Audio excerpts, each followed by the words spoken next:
Hey guys, it's Mrs. Condra, and I'm just here to go over a couple of notes related to your test review.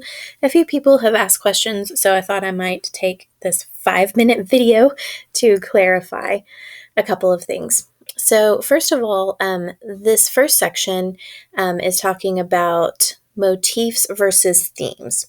So, a motif is a big idea, sometimes even a repeated object or something like that, that comes up over and over again throughout a text.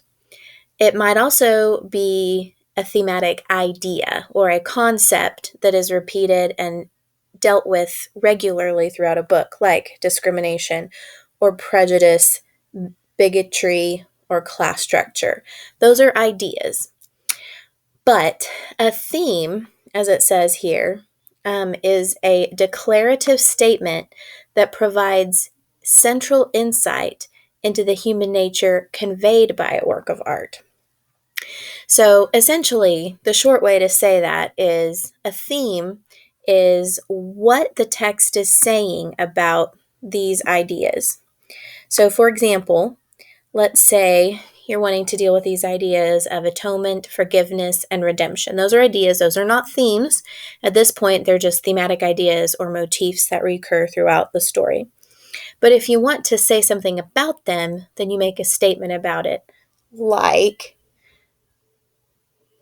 giving forgiveness to someone is necessary for an individual's atonement and redemption, even if the wrongdoer has never atoned themselves. So, what you're talking about there is how the forgiveness is so necessary to the person doing the forgiving, even when they don't receive an apology from that person. And that does happen in our story. I'll get to that here in a moment as well. But what you're doing is trying to make a statement. What is this text saying about fear? What is this text saying about faith's impact in the real world? What is it saying about father-son relationships or suffering? So take a look at those, and you're just trying to put that word into a statement that encapsulates something that the story is saying about that idea. Now, there are going to be a lot of different themes, a lot of different ideas that are coming through. So there's not one right answer. There are wrong answers. If you were to say, fear is an excellent emotion that helps everyone deal with their problems all the time, right? So that's not a great answer because that's not what the book is saying. But it is, there are lots of right answers, even if there are some wrong ones. All right, so maybe you can hear my baby screaming at the door. That's lovely. I'm hoping someone will go get her. So here with conflicts, you're looking at how those conflicts play out to enhance other literary features, like how does the conflict between tribal rural life and urban life, between Ndotsheni and Johannesburg, how does the conflict between those two places highlight themes related to, let's say, fear? What are the fears that are expressed in each place? How are they afraid of each other? Those are some things that you can consider. How do these conflicts develop characters? Things like that. They can there's a lot of ways to consider this particular section, but think about how those conflicts play out in the novel.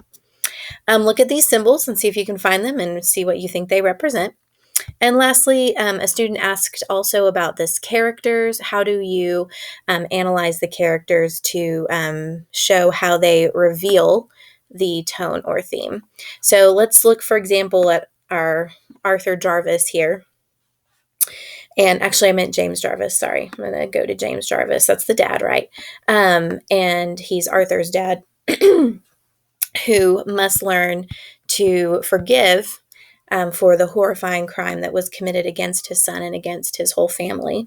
But he does achieve redemption and atonement for himself through his acts of kindness toward the community in Ndotsheni, from the delivering of the milk, the sending of the agricultural specialist who is Letsitsi. So this man finds forgiveness and atonement through his actions and behaviors. So those are the kinds of things you're thinking of here about characterization. I'll stop there, but send me more questions.